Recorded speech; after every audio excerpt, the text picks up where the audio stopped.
بسم اللہ الرحمن الرحیم الحمد للہ رب العالمین خالق السماوات والارضین الصلاۃ والسلام علی رحمت للعالمین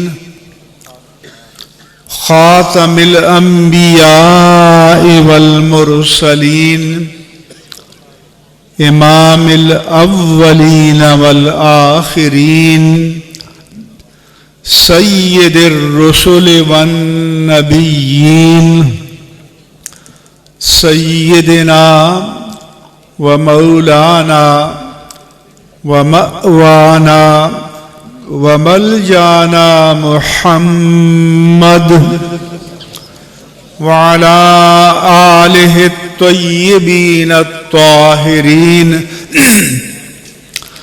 وعلى صحابته الصدیقین الصادقین وعلى كل من تبعهم بإحسان إلى يوم الدین وبعد۔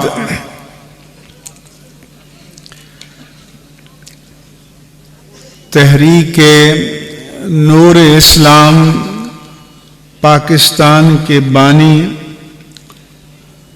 اور جامعۃ النور اسلامک سینٹر کے بانی حضرت پیر طریقت رہبر شریعت علامہ ڈاکٹر محمد اشرف رضا قادری صاحب، جامعۃ النور اسلامک سینٹر کے پرنسپل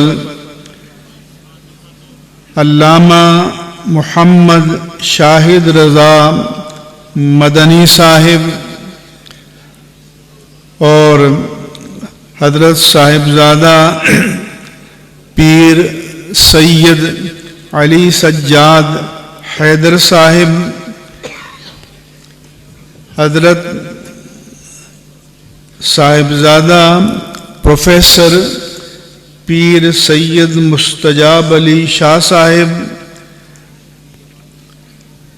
علامہ مفتی محمد رضا المصطفیٰ ظریف قادری صاحب، علامہ محمد طیب رشید صدیقی صاحب، اسٹیج پر رونق افروز جملہ اجلہ افاضل اکابر علماء کرام مشائخ اعظام مدرسین کرام خطباء اہل سنت معززین علاقہ، اس ادارے کے آج مسند فضیلت پر فائز ہونے والے علماء کرام اور حفظ قرآن کریم کی تکمیل کی سعادت سے فیضیاب ہونے والے حفاظ کرام اور معزز حاضرین مجلس، السلام علیکم ورحمۃ اللہ وبرکاتہ۔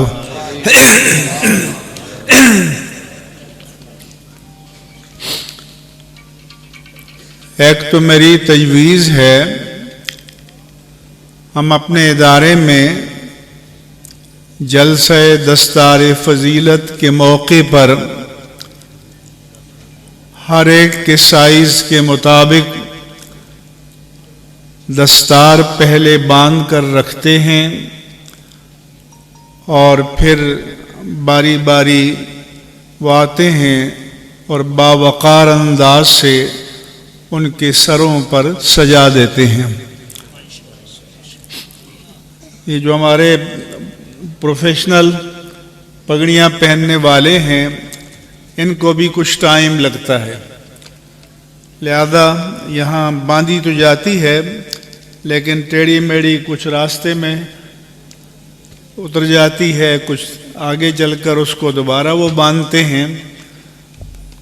تو یہ مشورہ ہے، باقی ترجیحات آپ کی اپنی ہیں، جو آپ کو پسند آئے۔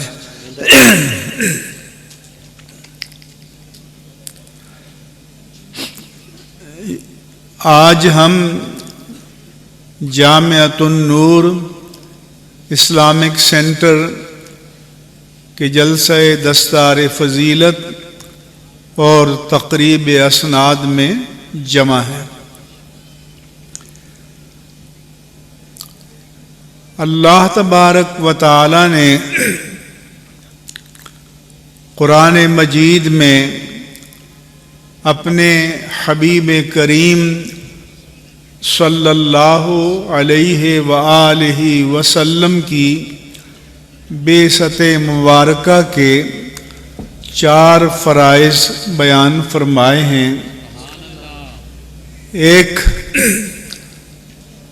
تکمیل تعمیر کعبہ کے بعد دعائے ابراہیمی کی صورت میں، ایک اللہ کی طرف سے امتنان و احسان کے اظہار کی صورت میں، اور ایک سورہ جمعہ کی دوسری آیہ مبارکہ میں اس ایک مضمون کو بیان کیا گیا ہے۔ وہ یہ ہے کہ هو الذی بعث فی الامیین رسولا منہم، اللہ وہ ہے جس نے امیوں میں انہی میں سے ایک رسول عظیم کو مبعوث فرمایا۔ یہ یاد رکھنا کہ ایک ولادت پاک مصطفیٰ ہے، ایک عطائے نبوت ہے، اور ایک اعلان نبوت ہے۔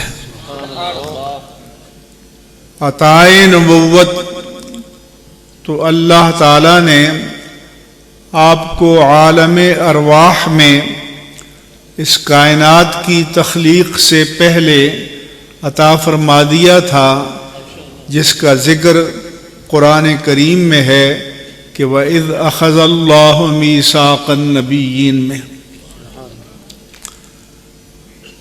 غار حرا میں 40 برس کی عمر مبارک میں آپ پر جو پہلی وحی ربانی نازل ہوئی، یہ عطائے نبوت نہیں بلکہ اعلان نبوت تھا، یعنی ڈکلیریشن آف پرافٹ ہوڈ، اسی کو بعثت کہتے ہیں۔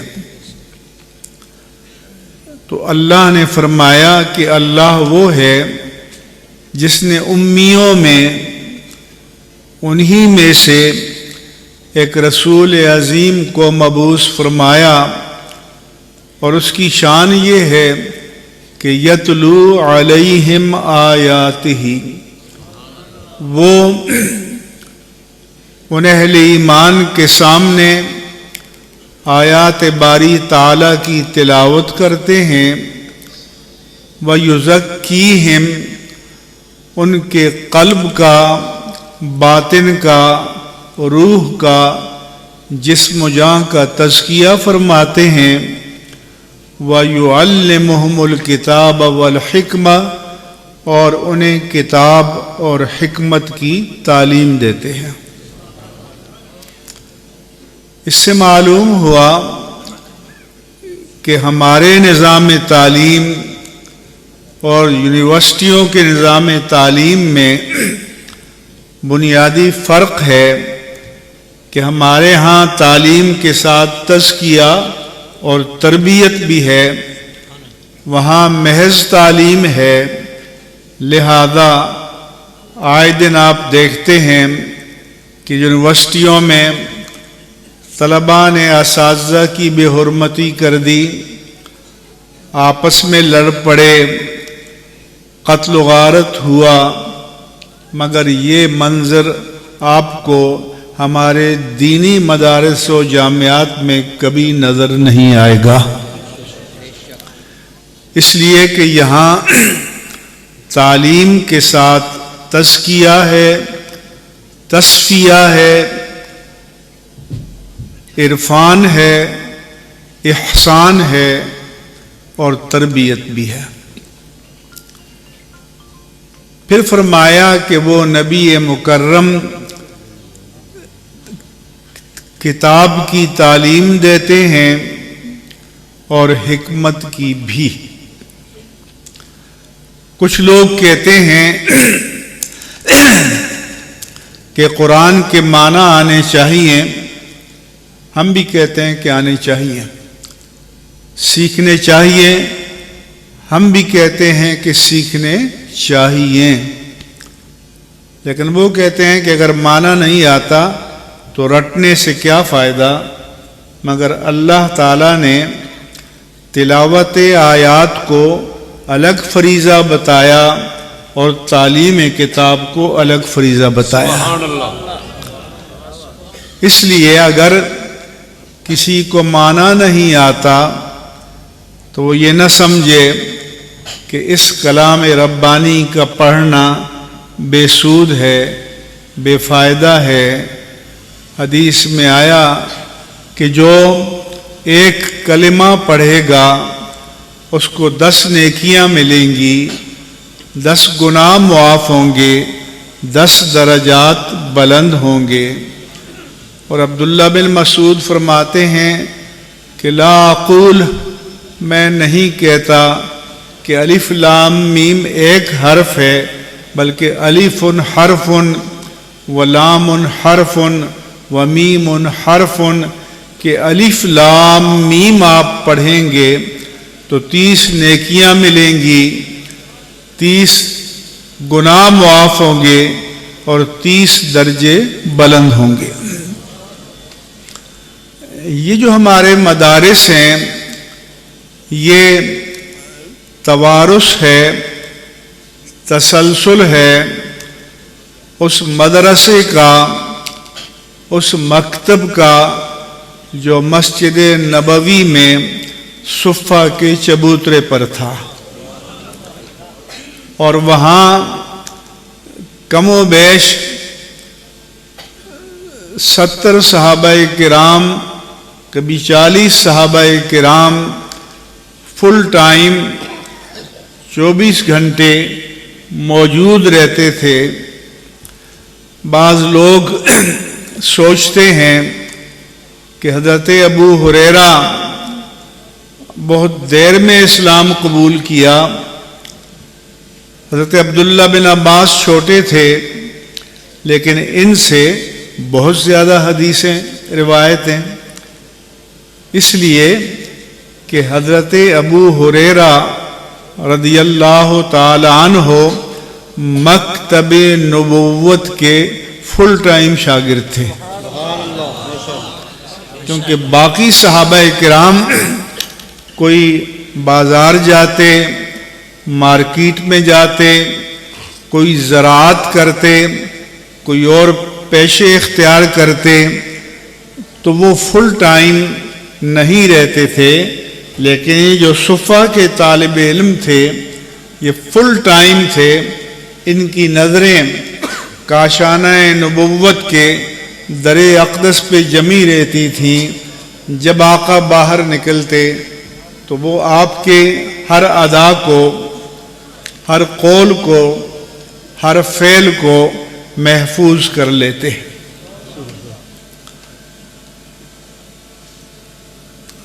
تو یہ جو ہمارے مدارس ہیں یہ اسی جامعۃ الصفہ یا مدرسۃ الصفہ کا تسلسل ہے، توارث ہے،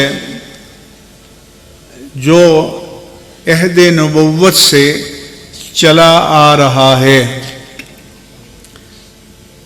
یہاں یہ بھی بتاتا جاؤں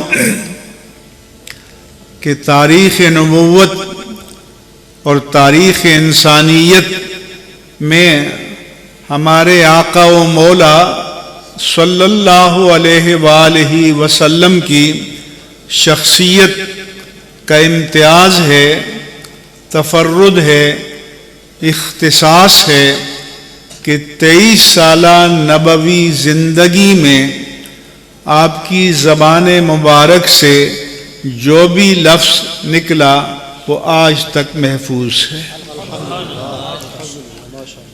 لفظ بلفظ من وعن، پوری نبوی زندگی کا ایک ایک کلمہ، ایک ایک لفظ آج احادیث اور سیرت کی کتابوں میں محفوظ ہے۔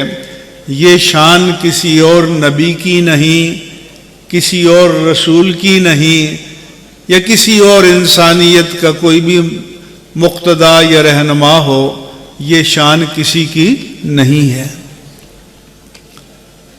نہ صرف یہ کہ آپ کی زبان مبارک سے جو کلمہ نکلتا وہ محفوظ ہو جاتا، بلکہ اس کلمے کو ادا کرتے ہوئے جو آپ کی کیفیت ہوتی اس کو بھی صحابہ کرام محفوظ فرما لیتے ہیں۔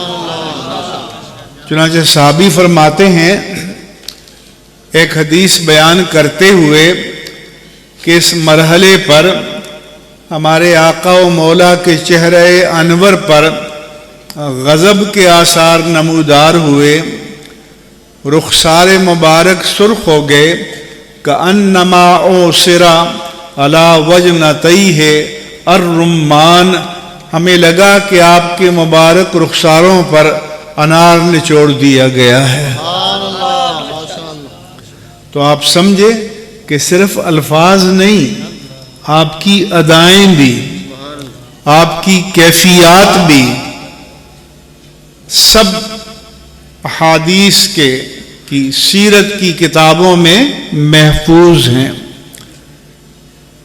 کیونکہ صحابہ کرام نے آپ کو اپنے درمیان اٹھتے بیٹھتے، چلتے پھرتے، سوتے جاگتے، خلوت میں، جلوت میں، بزم میں، رزم میں دیکھا، اور ہر کیفیت کو محفوظ فرما لیا، یہاں تک کہ حدیث پاک میں ہے کہ 10 ہجری کو جب حجۃ الوداع ادا کیا گیا، جو ہمارے آقا و مولا صلی اللہ علیہ وسلم کا پہلا اور آخری حج تھا، تو میدان عرفات میں مغرب کے بعد، سورج غروب ہونے کے بعد آپ نے گڑ گڑا کر دعائیں مانگی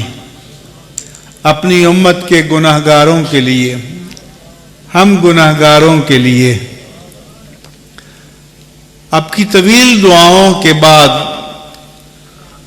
اللہ کی طرف سے جواب آیا کہ پیارے حبیب، جو آپ نے مانگا ہے آپ کو دے دیا گیا، الا المظالم، سوائے اس کے کہ اگر کسی بندے نے کسی پر ظلم کیا ہے تو اس کی معافی نہیں ہے، باقی کی معافی ہو جائے گی۔ حدیث میں آتا ہے کہ وہاں سے آپ مزدلفہ تشریف لے گئے، مزدلفہ میں رات کے پچھلے پہر پھر آپ کھڑے ہو کر گڑ گڑا کر دعائیں مانگنے لگے، اور جب آپ گڑ گڑا کر دعائیں مانگتے تھے تو ہاتھوں کو بلند کرتے تھے، یہاں تک کہ کبھی کبھی صحابہ فرماتے ہیں کہ بغل مبارک کی چمک بھی ہمیں نظر آتی تھی۔ تو آپ دعائیں مانگتے رہے۔ ایک مرحلے پر آپ مسکرائے، قہقہہ لگایا آپ نے، تو حضرت ابو بکر صدیق رضی اللہ عنہ نے عرض کی کہ یا رسول اللہ صلی اللہ علیہ وسلم، ما اضحکک اضحک اللہ سنک، یہ دعا کا، تضرع کا، زاری کا، عجز کا انکسار کا موقع ہے، آپ اچانک ہنس دیے، اس کا سبب کیا ہے؟ ویسے تو ہماری تمنا ہے کہ ان نورانی دندان مبارک کو ہمیشہ مسکراتے ہوئے دیکھیں۔ اللہ کے حبیب نے فرمایا کہ وہ جو عرفات میں رہ گیا تھا کہ اللہ نے فرمایا تھا کہ الا المظالم، کہ اگر بندوں نے بندوں کا حق مارا ہے وہ معاف نہیں ہوگا، تو میں نے اللہ کی بارگاہ میں التجا کی، یا اللہ یا رب ان شئت عفوت الظالم وآت المظلوم، اے اللہ تو مالک ہے، قادر مطلق ہے، تو چاہے تو ظالم مظلوم کو نواز دے اور ظالم کو معاف کر دے۔ مثلا مجھ جیسے قصوروار کی گردن کسی نے پکڑی ہو کہ میں اپنا حق لے کر رہوں گا، اور اللہ فرمائے کہ تم اس کی گردن پکڑتے ہو یا وہ جنت، تو وہ کہے گا اس کی گردن پکڑ کے مجھے کیا ملے گا، یا اللہ جنت دے دے۔ تو حضور نے فرمایا کہ تو جس پر ظلم ہے اس کو بھی خوش کر دے اور مظلوم کی گلو خلاصی ہو جائے۔ تو حضور فرماتے ہیں کہ اللہ نے وہاں یہ دعا بھی قبول فرما دی، اور ابلیس کو میں نے دیکھا کہ یا ویلتا، ہائے میں مر گیا، تباہ ہو گیا، برباد ہو گیا، ساری محنت چلی گئی، وَيَحْسُو عَلَىٰ رَأْسِهِ التُّرَابَ، اپنے سر پر مٹی ڈالتے ہوئے نامراد ہو کر چلا گیا، تو اس کی کیفیت کو دیکھ کر مجھے ہنسی آ گئی۔ اپنے اندازہ لگایا کہ نہ صرف الفاظ بلکہ وہ ادائیں، وہ کیفیات جو حضور کی ہوتی تھی وہ بھی صحابہ کرام نے بیان کر دیا۔ اللہ کے رسول آئے کس لیے تھے؟ وہ کھیت اور کھلیان سکھانے کے لیے، مصنوعات بنانے کے لیے، کوئی فن سکھانے کے لیے نہیں آئے تھے، وہ انسانیت کے شاہکار تخلیق کرنے کے لیے آئے تھے۔ سبحان اللہ۔ وہ آدم کے بیٹے کو انسان بنانے کے لیے آئے تھے۔ بس کہ مشکل ہے ہر ایک کام کا آسان ہونا، آدمی کو بھی میسر نہیں انسان ہونا۔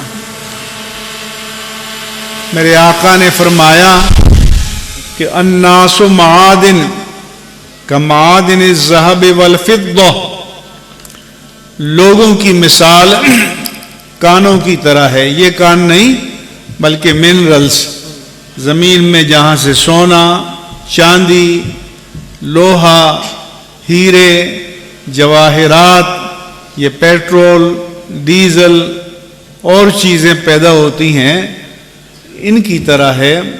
کمعادن الذهب والفضة، جیسے سونے کی کان ہوتی ہے، چاندی کی کان ہوتی ہے۔ کیوں؟ کہ سونے کی کان سے سونا پیدا ہوگا، چاندی کی کان سے چاندی پیدا ہوگی، مگر کوئلے کی کان سے تو سونا نہیں پیدا ہوگا۔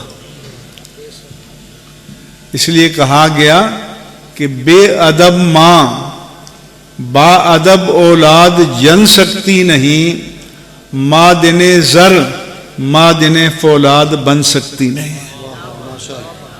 کہ ماں بادب ہوگی تو اولاد بھی بادب ہوگی، ورنہ لوہے کی کان سے سونا نہیں پیدا ہوتا۔ خیارہم فی الجاہلیت خیارہم فی الاسلام، میرے آقا نے فرمایا کہ زمانہ جاہلیت میں جس میں جو جوہر تھا، ٹیلنٹ تھا، کمال تھا، جو دبا ہوا تھا، نگاہ نبوت کے فیضان نے اس ٹیلنٹ کو نکھار دیا۔ ایکسپلور کر دیا۔ مثال کے طور پر فاروق اعظم میں ڈٹ جانے، جو چیز مقابل ہو اس کے سامنے اڑ جانے کا ایک مزاج تھا۔ اس کی شدت کا عالم یہ تھا کہ اپنے خیال میں اللہ کے رسول کو معاذ اللہ شہید کرنے چلے، لیکن پھر جب آقا سامنے آئے، نور نبوت کی کرنیں پڑیں تو خود آقا کے قدموں میں ڈھیر ہو گئے، کایا پلٹ گئی، کیونکہ آقا کو پتا تھا کہ عمر میں یہ ٹیلنٹ موجود ہے، ان میں یہ جوہر موجود ہے، تو وہ انسانیت کے نباز بھی تھے۔ اس لیے دعا مانگی تھی کہ اللہم اید الاسلام بعمر ابن الخطاب، کہ اے اللہ تو اسلام کو عمر بن خطاب کے ذریعے طاقت عطا فرما۔ اس لیے کہتے ہیں کہ باقی صحابہ مرید رسول اور فاروق اعظم مراد رسول، جن کو خود میرے آقا نے اللہ سے مانگا۔ اس طرح شخصیات میں انقلاب آتا تھا، تبدیلی آتی تھی، کیا سے کیا ہو جاتا تھا۔ فاروق اعظم کے دور میں اسلام دنیا کی یونی پولر سپر پاور یا یک قطبی طاقت عظمیٰ بن گیا، اور اس دور کی جو دو سپر پاورز تھیں، پرشین امپائر اور رومن امپائر یا قیصر و کسریٰ، وہ ان کے قدموں میں ڈھیر ہو گئے۔ جیسے آج امریکہ ہے، سوویت یونین تھا پہلے۔ اپنے عہد خلافت میں حج کرنے کے لیے آئے اور مکے کی پہاڑیوں میں چلے گئے۔ کسی نے دیکھا کہ عمر کی آنکھوں سے آنسو جاری ہے۔ اس نے کہا کہ امیر المومنین، یہ تو مسرت کا مقام ہے، آج آپ کے ہاتھ سے اسلام دنیا پر غالب آ چکا ہے، آپ رو رہے ہیں؟ انہوں نے فرمایا کہ میرے عزیز، یہ جو میری آنکھوں میں آنسو ہیں، یہ رنج و علم کے نہیں، حزن و ملال کے نہیں، درد اور کرب کے نہیں، یہ بارگاہ الوہیت میں تشکر کے آنسو ہیں۔ مجھے اپنا لڑکپن یاد آ گیا۔ ان پہاڑیوں میں میں اونٹ چرایا کرتا تھا، ان کے باپ خطاب بڑے جلالی تھے۔ رات کو جب اونٹوں کا ریوڑ لے کر آتا تو ایک اونٹ کو پکڑ کے باندھتا تو دوسرا بھاگ جاتا، اسے گھیر کر لاتا تو تیسرا بھاگ جاتا، اسے گھیر کر لاتا تو چوتھا بھاگ جاتا۔ میرا باپ خطاب مجھے پیٹا کرتا تھا کہ نالائق عمر، تجھ سے 30-40 اونٹ کنٹرول نہیں ہو رہے۔ نے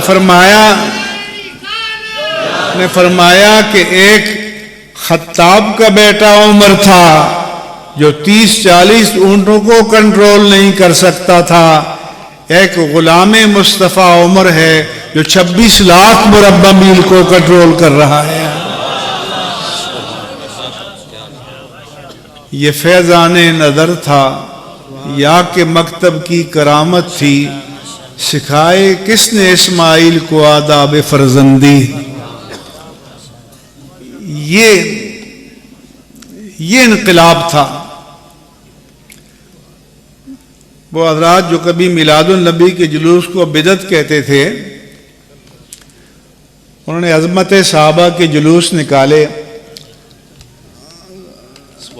M A general road Karachi میں، تو میں نے ان کو ٹیلی فون کیا، مبارکباد دی کہ بڑی مہربانی، آپ نے عظمت صحابہ کا جلوس نکالا، لیکن ایک میری گزارش ہے عظمت صحابہ کے جلوس نکالیں اور روز نکالیں، لیکن صحابہ میں عظمت آئی کہاں سے؟ سبحان اللہ۔ کیا ابو بکر میں عظمت یہ تھی کہ ابو قحافہ کے بیٹے تھے؟ کیا عمر میں عظمت یہ تھی کہ خطاب کے بیٹے تھے؟ کیا عثمان میں عظمت یہ تھی کہ عفان کے بیٹے تھے؟ کیا علی میں عظمت یہ تھی کہ ابو طالب کے بیٹے تھے رضی اللہ عنہم؟ تو ابو بکر کو صدیق اکبر، عمر کو فاروق اعظم، عثمان کو عثمان غنی اور علی کو حیدر کرار کس نے بنایا؟ نگاہ مصطفیٰ نے بنایا۔ تو میں نے کہا کہ اے عظمت صحابہ کا جلوس نکالنے والوں، دل پر پتھر رکھ کر ایک جلوس اس آقا کے نام کا بھی نکال دو کہ جن کی نسبت غلامی نے صحابہ کو عظمتیں عطا کی۔ یہی فاروق اعظم تھے جب قادسیہ میں کسریٰ کے محلات فتح ہوئے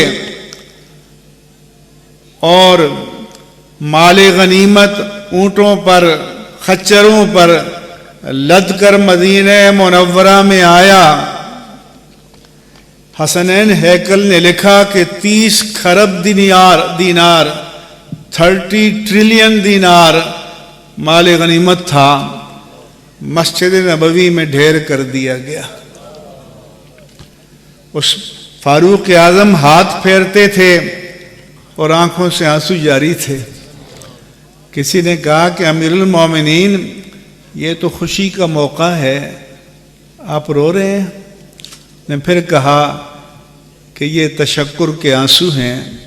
میں حیران ہوں کہ وہ سپاہ جن کو پہننے کو پورا لباس میسر نہیں، کھانے کو پوری خوراک میسر نہیں، چلنے کے لیے پوری سواری نہیں، قادسیہ سے لے کر اونٹوں پر، خچروں پر، گھوڑوں پر یہ اتنا قیمتی مال غنیمت مدینہ منورہ پہنچا اور کسی کی نیت میں کوئی فطور نہیں آیا، ایک سوئی بھی ادھر سے ادھر نہیں ہوئی۔ تو یہ دیانت کہاں سے آئی؟ نگاہ مصطفیٰ کے فیضان سے آئی۔ سبحان اللہ۔ معراج کا موقع تھا جب حضور نے دعویٰ کیا کہ تھوڑی سی حصے میں رات کے میں مسجد حرام سے مسجد اقصیٰ گیا، وہاں سے سدرہ پر گیا، وہاں سے ماورا گیا اور پھر پلٹ کر واپس آ گیا۔ تو کفار نے کہا کہ آج ہمیں موقع مل گیا ہے کہ معاذ اللہ ان کو جھوٹا ثابت کریں گے۔ ابو بکر کے پاس جا پہنچے، جناب صدیق اکبر کے پاس، اے مرد دانا بلا بتاؤ تو صحیح، اگر کوئی بندہ یہ کہے کہ رات کے تھوڑے سے حصے میں مسجد حرام سے مسجد اقصیٰ، وہاں سے سدرۃ المنتہا، وہاں سے لامکاں تک چلا گیا اور واپس آ گیا، ایسا ممکن ہے؟ انہوں نے کہا یہ دعویٰ کس نے کیا ہے؟ انہوں نے کہا یہ دعویٰ محمد نے کیا ہے صلی اللہ علیہ وسلم۔ انہوں نے کہا کہ تم ایک دعوے کی بات کرتے ہو، ہمیں روز وہ آسمان کی باتیں سناتے اور ہم ایمان لاتے ہیں۔ سبحان اللہ۔ یہ کون سی بات ہے؟ اس لیے تو صدیق قرار پائے۔ حضرت علامہ مفتی احمد یار خان نعیمی رحمہ اللہ تعالی نے لکھا کہ ایک صادق ہوتا ہے، ایک صدیق ہوتا ہے۔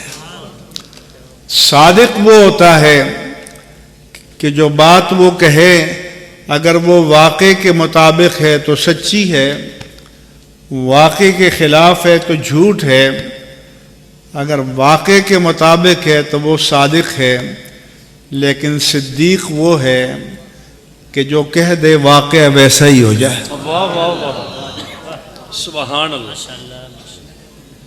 جب مشرکوں نے کہا حضور سے کہ آپ آسمانوں پر جانے کے دعوے کرتے ہیں، آسمانوں پر تو ہم گئے نہیں لیکن شام فلسطین جاتے رہے ہیں، جس مسجد اقصیٰ کی بات آپ کرتے ہیں ہم آپ کو کراس کوشچن کریں گے، جرا کریں گے جیسے عدالتوں میں ہوتے ہیں، پلر کتنے ہیں، دیواریں کتنی ہیں، فلاں چیز کیسی ہے، دروازے کتنے ہیں۔ حالانکہ اگر ہم کبھی کسی جگہ جائیں تو پلر گنتے ہیں، پنکھے گنتے ہیں۔ تو حضور فرماتے ہیں کہ جب انہوں نے سوال کیا تو مسجد اقصیٰ میری نظروں کے سامنے آ گئے۔ وہ پوچھتے جاتے تھے اور میں دیکھ کر بتاتا جاتا تھا۔ تو انہوں نے کہا کہ چلیے ہمارے کچھ قافلے تجارت کے لیے گئے ہوئے ہیں، بتائیے کب پہنچیں گے؟ میرے آقا نے فرمایا کہ پہلا قافلہ کل سورج طلوع ہوتے ہی پہنچ جائے گا۔ کافر مشرک پہاڑوں پر چڑھ گئے کہ سورج کی پہلی کرن نمودار ہو اور قافلہ نظر نہ آئے تو ہم نعرہ لگائیں کہ معاذ اللہ معاذ اللہ معاذ اللہ، محمد جھوٹے ہیں۔ مگر صدیق اکبر آرام سے بیٹھے رہے۔ کیوں؟ کہ ان کا ایمان یہ تھا کہ جب آقا نے کہہ دیا ہے کل سورج طلوع ہوتے ہی قافلہ پہنچ جائے گا، تو جب تک قافلہ پہنچ نہ جائے سورج طلوع ہو ہی نہیں سکتا۔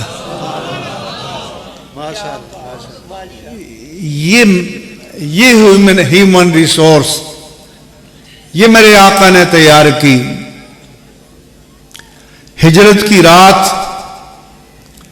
آپ نے حضرت علی المرتضی مولا کائنات شیر خدا کو اپنے بستر پر لٹایا کہ کل مکے والوں کی امانتیں لوٹا دینا۔ اس سے ایک تو یہ پتہ چلا کہ وہ جو آپ کے خون کے پیاسے تھے ان کے نزدیک مکے میں کوئی امین تھا تو تاجدار کائنات تھے۔ آپ نکلے، جو سورما پہرا دے رہے تھے مٹھی بھر ریت لی ان کی جانب پھینک دی اور ان کے سامنے سے گزر کر چلے گئے۔ سورہ یاسین کی یہ آیت پڑھی وَجَعَلْنَا مِن بَيْنِ أَيْدِيهِمْ سَدًّا وَمِنْ خَلْفِهِمْ سَدًّا فَأَغْشَيْنَاهُمْ فَهُمْ لَا يُبْصِرُونَ۔ ہم نے ان کے آگے ایک حجاب قائم کر دیا، ان کے پیچھے ایک حجاب قائم کر دیا، ایک رکاوٹ قائم کر دی۔ وہ جاگ رہے ہیں، بینا ہیں، لیکن آنکھوں پر پردہ پڑ گیا ہے، دیکھ نہیں پاتے۔ اس لیے یہ آیت آپ سورہ یاسین کے پہلے رکوع میں یاد کر لیں اور روز آپ نکلیں، آپ کے بچے نکلیں، یہ آیت پڑھ کر دم کر دیں تو گھر واپس آنے تک اللہ کی حفاظت میں رہیں گے۔ آپ پھر جناب صدیق اکبر کے گھر گئے، دروازہ کھٹکھٹایا، وہ آئے، ان کو پہلے ہی بتا دیا تھا کہ 2 سواریاں تیار کرنا۔ پھر کہا کہ اندر کوئی اجنبی ہے تو خالی کر دو۔ فرمایا کہ نہیں، اجنبی نہیں ہے، سارے گھر والے ہیں، راز کی بات کرنی ہے۔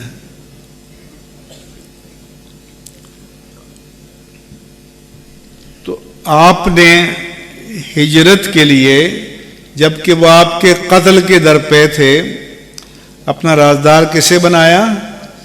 حضرت ابو بکر صدیق کو، آپ کے گھر والوں کو، آپ کے غلام کو، آپ کے صاحبزادے کو۔ تو مکے والوں کی امانتوں کے لیے امین حضرت علی المرتضیٰ کو بنایا، اور امانت نبوت کی حفاظت کا امین صدیق اکبر کو بنایا۔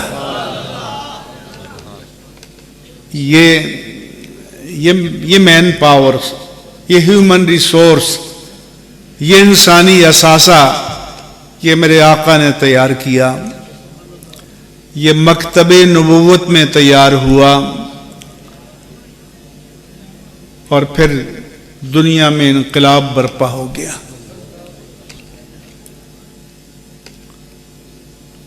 عزیزان گرامی، یہ مدارس اس صفہ کی وراثتوں کے امین ہیں۔ یہ دین عزت دیتا ہے۔ میں اپنے علماء سے کہتا ہوں، ہم کیا ہیں؟ ہماری کیا ویلیو ہے؟ غالب نے کہا تھا، ہم کون سے دانا ہیں، کس ہنر میں یکتا تھے، ناخق ہوا دشمن آسماں اپنا، لیکن لوگ ارب پتی ہیں، کروڑ پتی ہیں، کوئی بڑے عہدے پر ہے، اور آگے بڑھ کر آپ سے ملتا ہے، آپ کا ہاتھ چومتا ہے، کیا اس لیے کہ آپ حسین عالم ہیں؟ کس کو چومتا ہے؟ وہ نسبت دین کو چومتا ہے۔ سبحان اللہ۔ تو جو نسبت اتنی عزت دے، اس دین کی حرمتوں کی بھی قدر کرنی چاہیے۔ لہذا جن کو ہم پڑھا رہے ہیں ان کو بتانا چاہیے کہ اس دین سے زیادہ عزت دینے والی اس کائنات میں اور کوئی چیز نہیں ہے۔ یہ وہ دین ہے۔ کوئی پہاڑوں سے آتے ہیں، کوئی ریگستانوں سے آتے ہیں، کوئی کہاں سے آتے ہیں، کوئی حبشہ سے بلال بھی آئے، روم سے مصعب بھی آئے، صہیب رومی بھی آئے، فارس سے سلمان آئے، لیکن اس اسلام نے ان کو کہاں سے کہاں تک پہنچا دیا، کیا مقام عطا کیا۔ تو یہ صحابہ کرام، ان کی شان اللہ پاک نے قرآن میں بیان کی۔ سبحان محمد الرسول اللہ، محمد اللہ کے رسول ہیں، والذین معہ، اور جو آپ کے ساتھی ہیں، اشداء علی الکفار، کافروں کے مقابلے میں سخت ہیں، رحماء بینہم، آپس میں رحیم ہیں، کریم ہیں، شفیق ہیں، مہربان ہیں، تراہم رکعان سجدا، اے مخاطب تو جب بھی دیکھے گا یا حالت رکوع میں پائے گا یا حالت سجدہ میں پائے گا، یبتغون فضلا من اللہ ورضوانا، وہ ہر آن اللہ کے فضل اور اس کی رضا کے متلاشی رہتے ہیں۔ سیماہم فی وجوہہم من اثر السجود، ان کے چہروں پر سجدوں کے نشانات ہیں، سجدوں کی علامات ہیں۔ بعض لوگ سمجھتے ہیں کہ شاید یہ گٹا جو پڑ جاتا ہے پیشانی پر وہ نہیں، وہ نہیں۔ ام المومنین عائشہ صدیقہ رضی اللہ عنہا بیان کرتی ہیں کہ میں نے آقا و مولا سے پوچھا کہ یا رسول اللہ، حشر کے میدان میں 1,24,000 یا کم و بیش انبیاء کرام کے امتی ہوں گے، اس میں آپ کی امت کی پہچان کیا ہوگی؟ مثلا کئی ملکوں کی فوجیں ہوں تو ہر ملک کا یونیفارم الگ ہوتا ہے، یونیفارم سے پہچانا جاتا ہے. تو ام المومنین نے پوچھا کہ یا رسول اللہ، اس مجمع میں جہاں ارب خرب انسان ہوں گے، آپ کے غلاموں کو کیسے پہچانا جائے گا؟ میرے آقا نے فرمایا کہ وہ غر محجل ہوں گے، ان کے وضو کے اعضاء چمک رہے ہوں گے. نورہم یسعی بین ایدیہم و بایمانہم، جدھر جائیں گے آگے بھی نور ہوگا، دائیں جانب بھی نور ہوگا.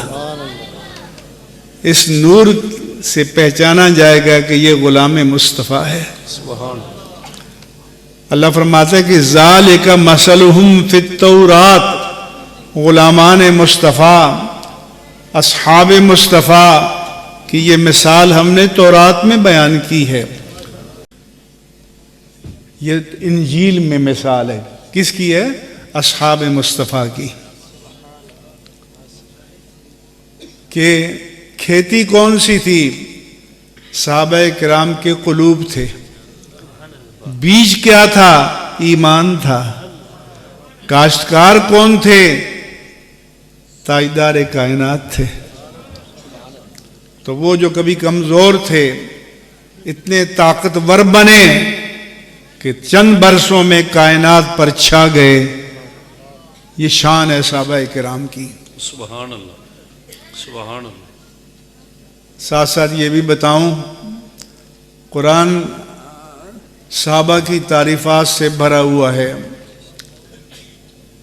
حضور نے فرمایا تھا کہ اللہ اللہ فی اصحابی، خبردار خبردار میرے اصحاب کے بارے میں اللہ سے ڈرتے رہنا. فمن احبہم فبحبی احبہم، جو ان سے پیار کرے گا پہلے مجھ سے کرے گا، پھر میرے صحابہ سے کرے گا. ومن ابغضہم فبغضی ابغضہم، جو ان سے بغض رکھے گا پہلے مجھ سے رکھے گا، پھر میرے صحابہ سے رکھے گا. ومن ابغضہم فقد اذانی، جس نے ان سے بغض رکھا اس نے مجھے اذیت پہنچائی.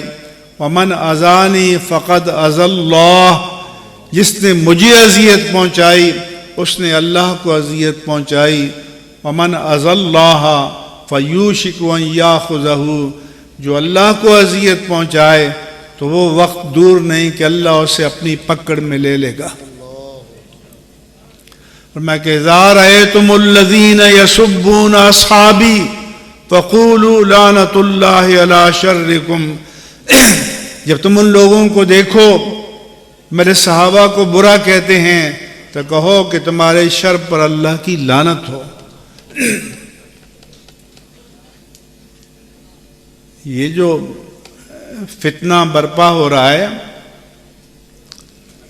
صحابہ کو ہدف بنایا جا رہا ہے، آپ کو پتہ ہے سبب کیا ہے؟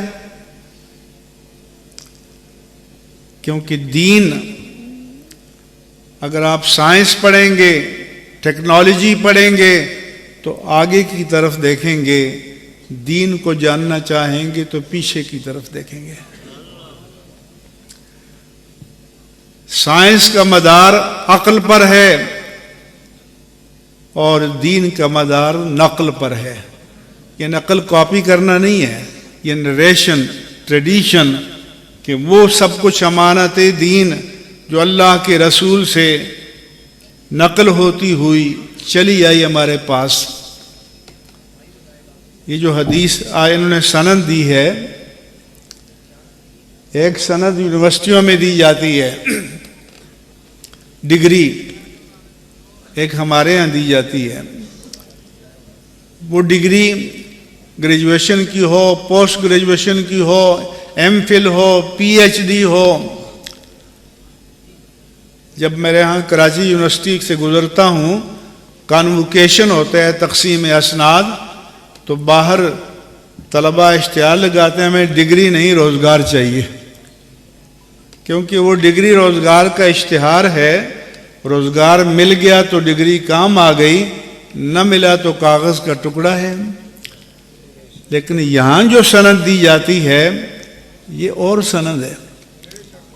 یہ سند یہ ہے کہ میں نے حدیث اپنے شیخ سے پڑھی، انہوں نے اپنے شیخ سے پڑھی، انہوں نے اپنے شیخ سے پڑھی، 1450 سال کا سفر طے کرتے ہوئے کڑی بکڑی سلسلہ بسلسلہ ہمارا شاگردی کا رشتہ تاجدار کائنات سے قائم ہو جاتا ہے۔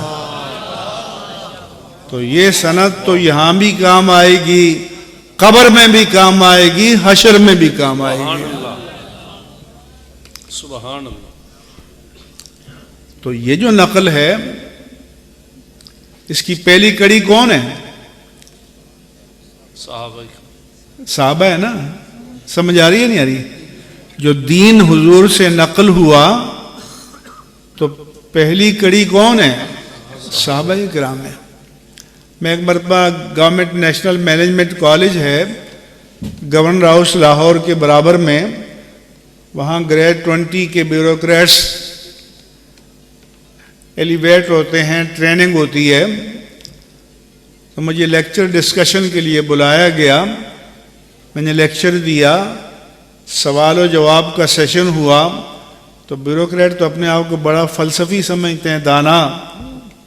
تو مجھ سے ایک صاحب نے سوال کیا کہ مفتی صاحب، حدیث تو کوئی صحیح ہے، کوئی حسن ہے، کوئی ضعیف ہے، کوئی غریب ہے، کوئی عزیز ہے، کوئی کیا ہے، کوئی کیا ہے، ایک قرآن پر کیوں نہ جمع ہو جائیں جو اتھینٹک ہے، متفق علیہ ہے۔ میں نے کہا آپ کی بات میں اپیل تو بہت ہے، دماغ کو لگتی ہے، لیکن میرا آپ سے سوال ہے، آپ کو کیسے پتا چلا کہ یہ قرآن اللہ کا کلام ہے؟ کیا آج کی رات کوئی فرشتہ آپ کے پاس آیا تھا؟ یا صبح اٹھے تھے تو آپ کے پاس رحمان کا کوئی نوشتہ تھا کہ یہ میرا کلام ہے؟ تو میں نے کہا کہ جن صحابہ سے ہمیں یہ معلوم ہوا کہ حدیث قرآن کلام اللہ ہے، انہی سے معلوم ہوا کہ حدیث کلام رسول ہے۔ تو اگر حدیث کے کلام رسول ہونے کے بارے میں ان کی شہادت معتبر نہیں ہے تو قرآن کے کلام اللہ ہونے کے بارے میں کیسے معتبر ہو جائے گی؟ اس لیے جو صحابہ کو ہٹ کرتے ہیں وہ اسلام کی عمارت میں ڈائنامائٹ بھرتے ہیں، بارود، کہ جب پہلی کڑی ہی مشتبہ ہو جائے تو باقی کیا بچتا ہے؟ ہم اہل بیت کے غلام ہیں، ان کی محبت ہمارے ایمان کا تقاضا ہے، جان ایمان ہے، روح ایمان ہے،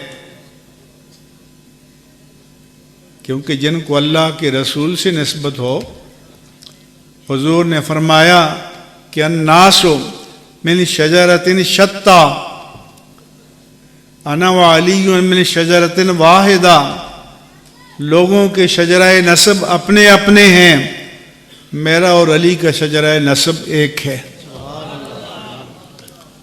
راولپنڈی میں ایک مجلس میں ایک صاحب کھڑے ہو کر تقریر کر رہے ہیں کہ میں سید ہوں، میرا نسب بیان ہوگا، فلاں بن فلاں بن فلاں بن فلاں بن فلاں بن فلاں، 1400 سال کا سفر طے کر کے بن زین العابدین، امام زین العابدین بن امام حسین بن امیر المومنین علی بن ابو طالب۔ وہ کہتا ہے یہاں تو محمد کا نام ہی نہیں آیا، تو محمد کو ابو طالب میں ضم کر دیا گیا۔ کیا ہمارے آقا ضم ہونے کے لیے آئے تھے؟ بولو، نہیں، آقا ڈپلیکیٹ تھے؟ ثانوی حیثیت تھی؟ ہمیں تو یہ پڑھایا گیا کہ لولاک لما خلقت الافلاک، کہ اے اللہ کے پیارے حبیب، اللہ فرماتا ہے حدیث قدسی، اگر آپ کو بھیجنا نہ ہوتا تو میں یہ کارخانہ قدرت پیدا ہی نہ کرتا۔ وجہ وجود کائنات ہیں، سبحان اللہ۔ وہ کہتے ہیں ضم ہو گئے، اس سے بڑھ کر توہین ہو سکتی ہے؟ تو میں نے کہا کہ حضور نے فرمایا کہ کل بنی ابن و کل بنی انسا عصبتہ من ابیہ الا بنی فاطمۃ فانا عصبتہ، کہ ہر باپ کا بیٹا، ہر ماں کا بیٹا، اس کا نسب اس کے باپ سے چلے گا سوائے سیدۃ نساء العالمین، سیدۃ نساء الجنہ فاطمۃ الزہرا رضی اللہ عنہا کے، کہ ان کے جنکشن سے اس کا نسب میری طرف مڑ جائے گا، میں ان کا عصبہ ہوں۔ ورنہ حضرت علی کی جو غیر فاطمی اولاد ان کو سید کہتے ہیں، وہ تو آوان ہیں، علوی کہلائیں گے، سید نہیں ہیں۔ تو جن کو سید بننے کا شوق ہے تو ان کو تو بارگاہ مصطفیٰ سے تعلق جوڑنا پڑے گا۔ اس لیے اہل بیت کی شان بیان کی جائے، ہم خوش حدود شرع میں، لیکن اس کی آڑ میں اگر صراحتاً، اشارتاً، کنایتاً، تعریضاً، توریتاً صحابی کی توہین کی جائے گی تو یہ کسی قیمت پر برداشت نہیں ہے۔ لا یجتمع حب علی و بغض ابی بکر فی قلب واحد، علی کی محبت اور ابو بکر کا بغض ایک دل میں جمع، زور سے بولو، علی کی محبت اور ابو بکر کا بغض بیک وقت ایک دل میں جمع نہیں ہو سکتا، زور سے بولو بھائی، ایک دل میں جمع نہیں ہو سکتے۔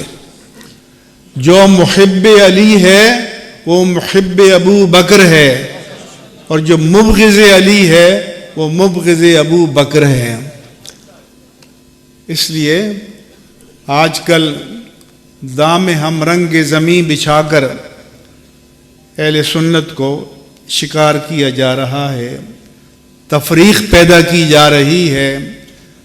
جاہل نعت خواں طرح طرح کے اشعار پڑھتے ہیں، لوگ ہم سے مسئلے پوچھتے ہیں، تو اس لیے آپ کو دین کی بنیادوں کو سمجھنا اور جاننا ضروری ہے، اور اس کے لیے یہ مدارس دین کا قلعہ ہے۔ اس لیے سبحان اللہ، آپ کی ذمہ داری ہے کہ اپنا 4 بیٹے ہوں تو ایک بیٹا یہاں بھیجو، ایک بیٹا اللہ کے رسول کے دین کو سیکھنے کے لیے بھیجو، اور اگر یہ توفیق نہیں ہے تو جن ماؤں نے اپنے جگر پارے یہاں بھیجے ہیں آپ ان کی کفالت کرو، آپ ان کے گارجین بنو، آپ ان کے مربی بنو۔ ابھی میں نے پرچے دیکھ رہا تھا کہ ایک بچے کا خرچہ 7,000 ہے، یہ بھی کم ہے۔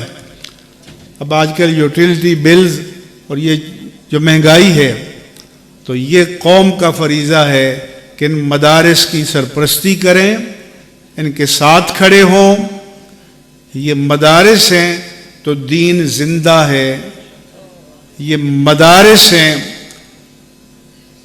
کرونا کا زمانہ دیکھا تھا نا، ہمیں کہا گیا کہ سعودیہ سے فتویٰ آ گیا، شام سے آ گیا، عراق سے آ گیا، اردن سے آ گیا، مصر سے آ گیا، ترکی سے آ گیا، حرمین طیبین سمیت دنیا کی مسجدیں بند ہو گئیں۔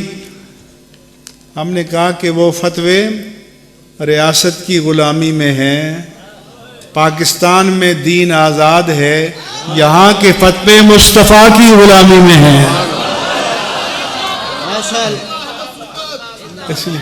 اس لیے دنیا کی مسجدیں بند ہو گئیں لیکن پاکستان کی مسجدیں بند نہیں ہوئی۔ یہ مدرسے ہیں، اس لیے یہ مسجدیں ہیں، یہ ممبر آزاد ہے، یہ مصلی آزاد ہے، یہ مسند تدریس آزاد ہے، اس پر کوئی کمپرومائز نہیں ہوگا، کوئی مفاہمت نہیں ہوگی، کوئی سودا نہیں ہوگا۔